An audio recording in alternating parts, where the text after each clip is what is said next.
Oke, jadi tadi ketahanan energi nasional kita ditopang oleh bahan bakar fosil, ya, batu bara, gas alam, minyak bumi.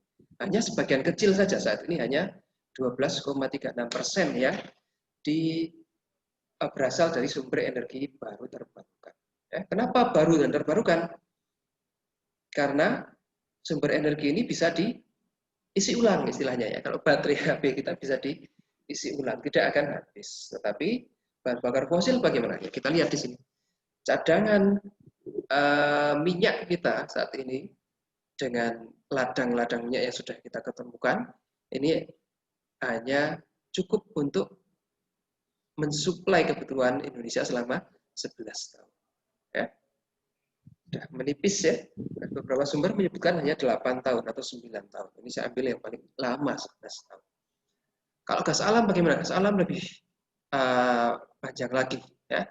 Gas alam kita saat ini cukup untuk mensuplai kebutuhan Indonesia selama 22 tahun. Karena itu Anda pernah hidup di zaman kompornya bukan pakai kompor gas ya? Kompor minyak tanah pernah nggak?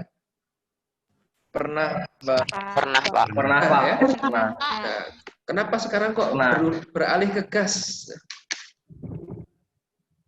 Nah, Minyak gas langka, Pak. Minyaknya lebih langka dibanding gas. Ya. Gas kita berlimpah. Tanahnya. Oke, saat ini masih cukup untuk 2 tahun. Ya. Minyak sudah cukup menipis. Oke.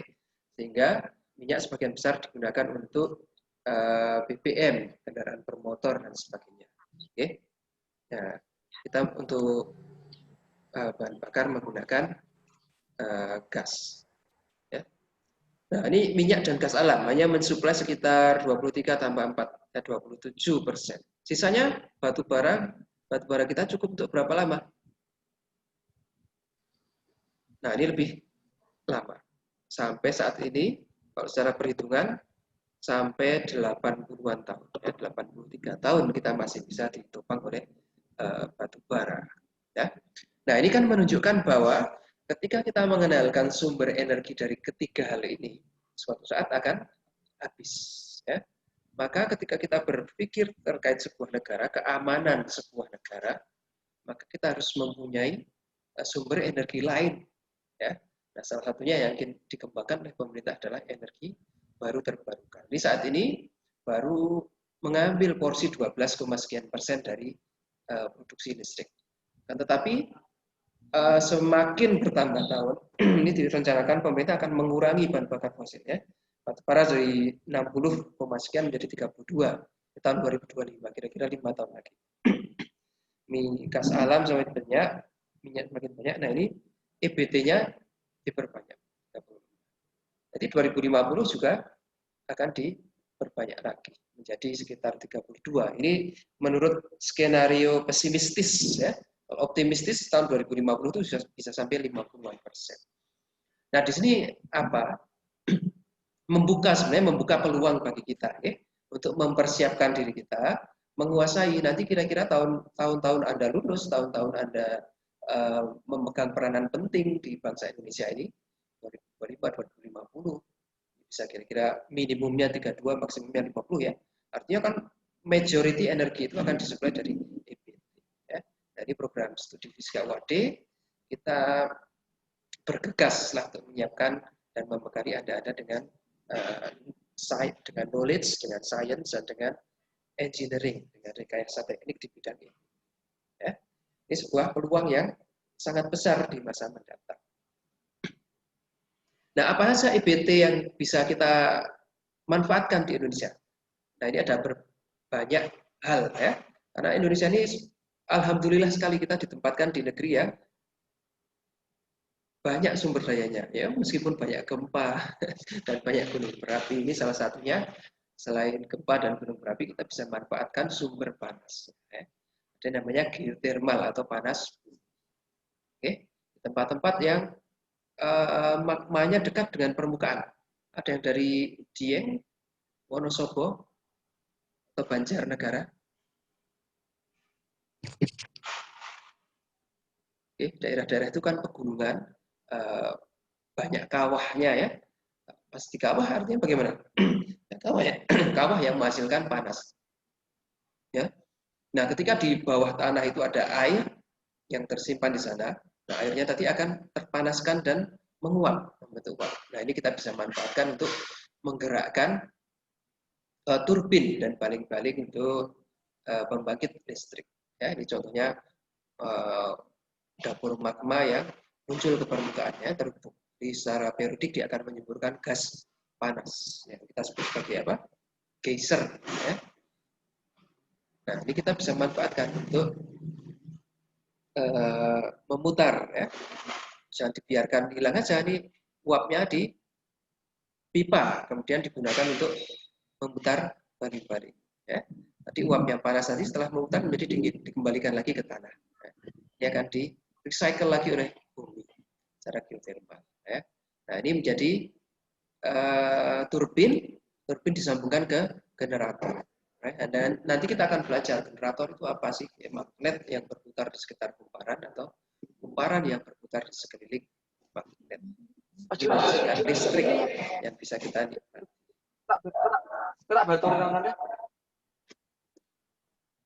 Ya.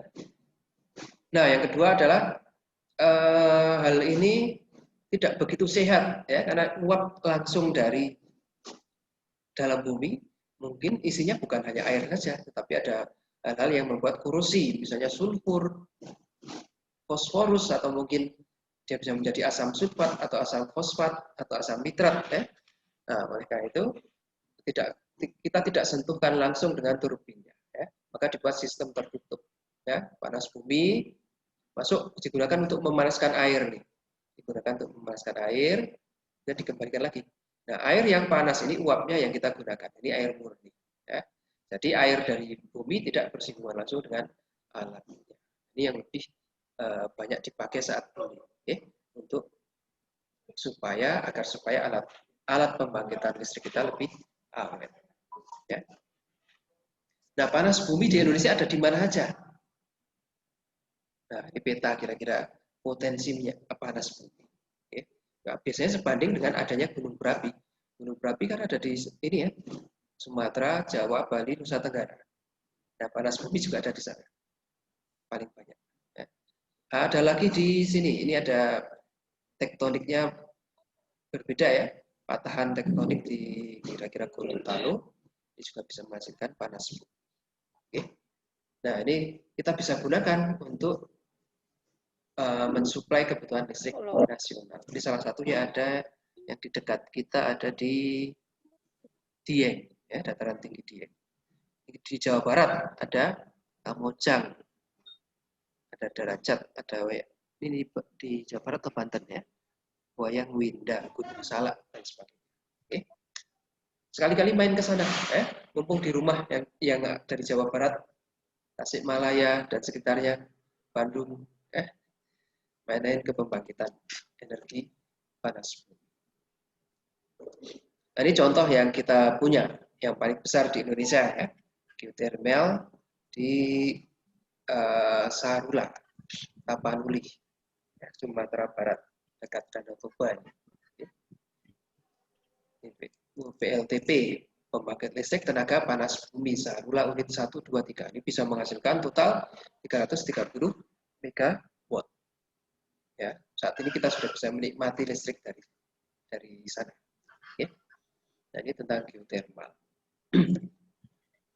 Yang kedua ada juga selain panas bumi kita bisa manfaatkan angin. Ya.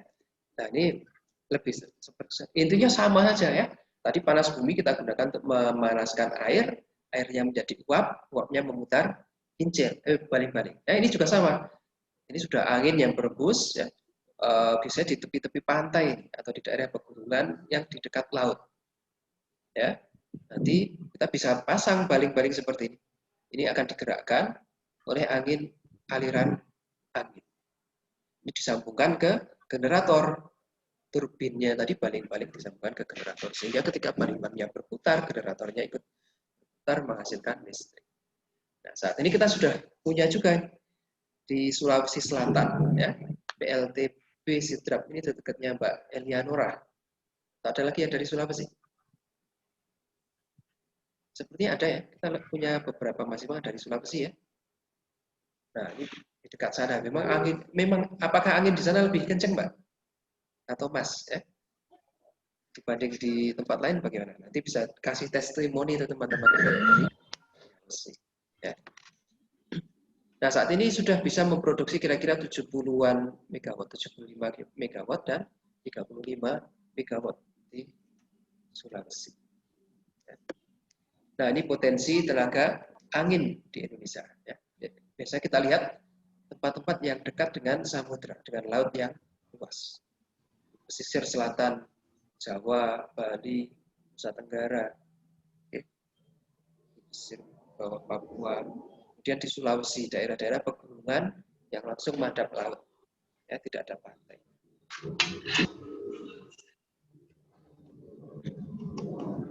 Nah, ini semua menjadi sebuah pembangkit yang kita bisa salurkan. Ya. Jadi pembangkitnya misalnya di sini di Sarula tadi atau di Dieng, listriknya kita bisa distribusikan ke semua tempat. Kita sebut sebagai grid electricity. Electricity yang tersambung dalam sebuah grid. Nah, grid itu apa? Ya jaringan listrik. Nah, ini jaringan listrik Pulau Jawa dan Bali. Okay. Umumnya pembangkitnya paling besar ada di Paiton. Ya. Kalau Anda waktu SMA, ini SMA yang di Jawa bagian barat tengah ini, biasanya kalau SMA mau lulus bagaimana? Liburan ke Bali ya, naik bis ya. Nah, salah satu caranya kita nanti akan menikmati PLN, pembangkit listrik di Paiton. Ya. Atau ada dari Jawa Timur dekat sana? Saya Pak Jawa Timur, tapi masih jauh. Oh, sekali-kali bermain ke sana ya. Nah, ini ada paling besar di Indonesia di sana. Oke. Kemudian kita juga punya di Cilacap, kemudian di beberapa titik di Jawa Barat dan Tangerang, Bekasi. Oke. Nah, sebagian besar untuk Jawa Bali ini produksinya memang dari arah timur. Ya. Sedangkan paling banyak yang mengkonsumsi di mana? Di area barat. Maka kita perlu jaringan distribusi yang kita sebut sebagai SUTEP, saluran udara tegangan tinggi. Ya. Ada rumahnya di bawah SUTEP. Nah, katanya kalau dilewati SUTEP nanti mendapat kompensasi. Ya. Seberapa aman rumah di bawah SUTEP? Nah, nanti kita ada bahasanya sendiri waktu fisika dasar 2. Oke. Nah, kelemahan dari listrik yang grid seperti ini adalah seperti kasus kemarin ya. Ya rumahnya Jakarta, Tangerang, Bekasi, Depok, siapa ya? 2019 kemarin ada blackout ya, mati listrik total. Oke. Kenapa? Karena ada penghalang di sini, ada trip, ada power trip, sehingga supply yang dari timur ini kalau bebannya berlebih, ini ada konsleting, maka otomatis dia akan shutdown. Ya. Supply untuk barat, terus benar-benar mati. Ya, kita bicara Jakarta dan sekitarnya ketika malam gelap.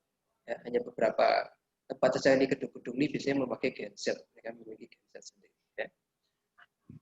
Transportasi di Jakarta KRL, MRT semuanya menggunakan listrik stop. Ya. Ada beberapa orang yang perlu dievakuasi dari terowongan MRT itu ya. Ini perkantoran yang menggunakan lift, eskalator, nggak bisa nyala. Semua orang ngantri turun tangga. Okay.